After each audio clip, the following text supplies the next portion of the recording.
Assalamualaikum warahmatullahi wabarakatuh. Izin memperkenalkan diri, nama saya Fatia Hasna dengan NIM 2350191154 dari kelas D. Di sini saya akan memaparkan kajian penemuan dan pengembangan obat proton pump inhibitor dengan reseptor hidrogen kalium ATPase sebagai anti-ulkus. Ulkus peptikum merupakan masalah kesehatan yang masih banyak terjadi di seluruh dunia, yang umumnya disebabkan oleh infeksi Helicobacter pylori dan penggunaan obat antiinflamasi non-steroid.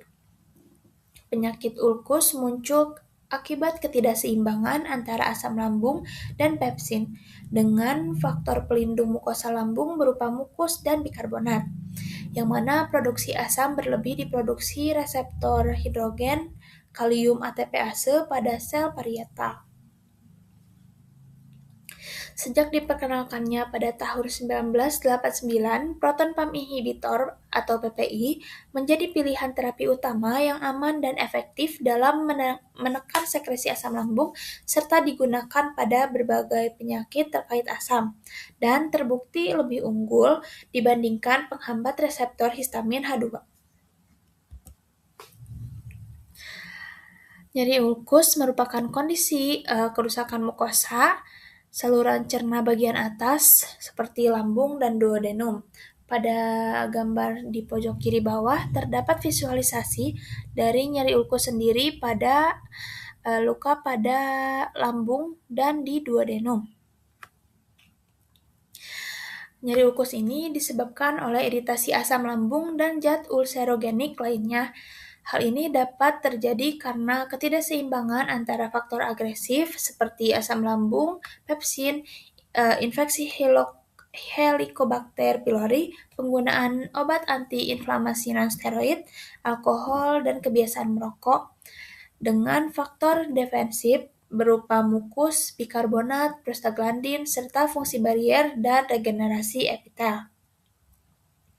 Gejala utama ulkus peptikum adalah nyeri ulu hati yang terasa perih atau terbakar dan sering disertai keluhan dispepsia. Secara biologis, nyeri timbul akibat iritasi mukosa oleh asam lambung yang mengaktifasi nociceptor melalui ion hidrogen, diperparah oleh proses peradangan dan stres oksidatif akibat infeksi Helicobacter pylori. Target dari obat PPI ini yaitu hidrogen kalium ATPase. Hidrogen kalium ATPase atau pompa proton merupakan protein transport yang berfungsi memindahkan ion hidrogen ke lumen lambung sehingga meningkatkan keasaman lambung dan mengaktifkan enzim pencernaan pepsin. Pompa ini bekerja dengan mekanisme pertukaran ion kalium dari lumen dengan ion hidrogen dari sitoplasma sel parietal. Hidrogen kalium ATPase terutama terdapat pada sel parietal mukosa lambung sebagai komponen utama membran sektori, meskipun dalam jumlah kecil juga ditemukan di medula ginjal.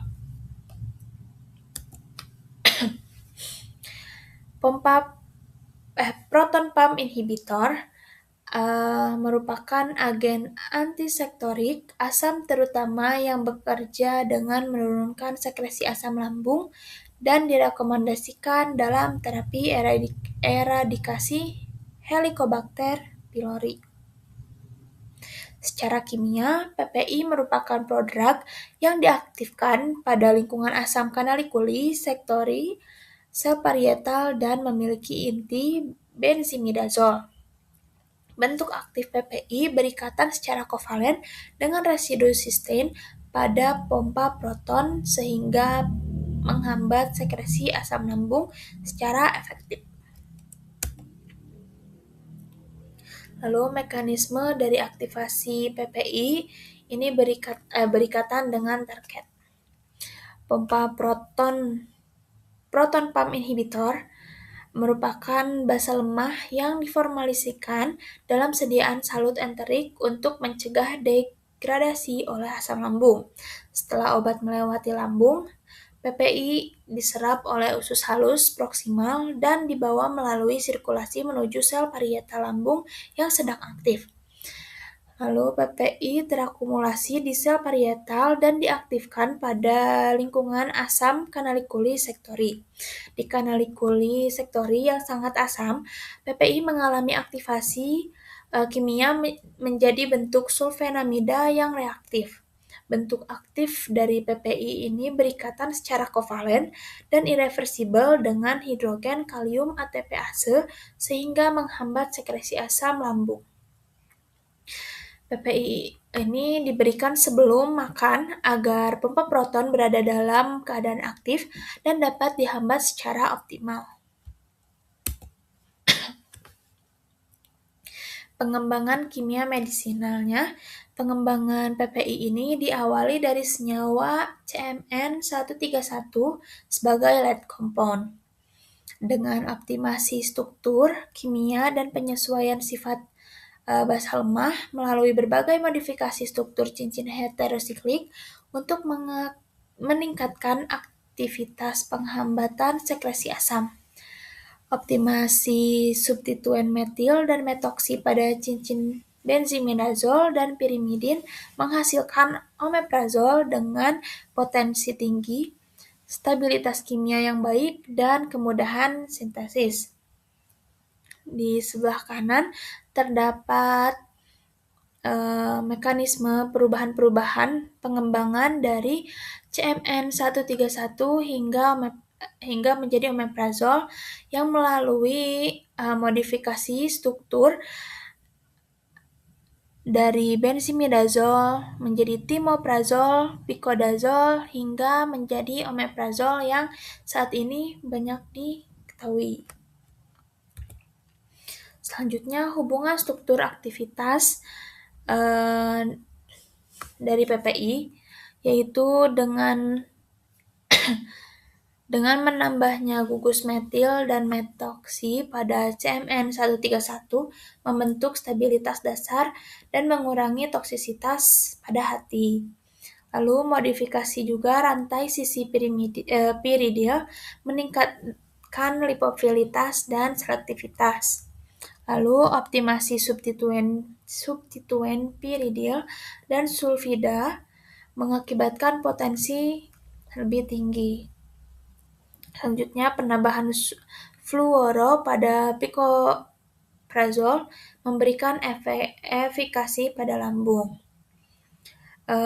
Konversi akhir menjadi sulfinil dan substituen metoksi optimal dan dihasilkan omeprazol dengan aktivitas antisekresi asam yang optimal. Kesimpulan yang didapatkan yaitu proton pump inhibitor dikembangkan untuk mengatasi keterbatasan obat penekan asam sebelumnya dan terbukti lebih efektif serta lebih nyaman digunakan oleh pasien dengan dihasilkan omeprazol. Selanjutnya, PPI ini bekerja dengan menghambat pompa proton hidrogen kalium ATPase yang berperan langsung dalam pembentukan asam lambung, sehingga produksi asam dapat ditekan secara optimal. Lalu melalui perkembangan kimia medisinal dari senyawa awal CMN131 ini diperoleh omeprazol dengan struktur dan aktivitas yang paling seimbang, sehingga hingga kini PPI menjadi terapi utama dalam pengobatan ulkus peptikum dan penyakit terkait asam lambung. Cukup sekian penjelasan mengenai pengembangan obat proton pump inhibitor dengan reseptor hidrogen kalium ATPase sebagai anti-ulkus. Mohon maaf bila ada kesalahan dan kekurangan. Terima kasih atas perhatiannya. Wassalamualaikum warahmatullahi wabarakatuh.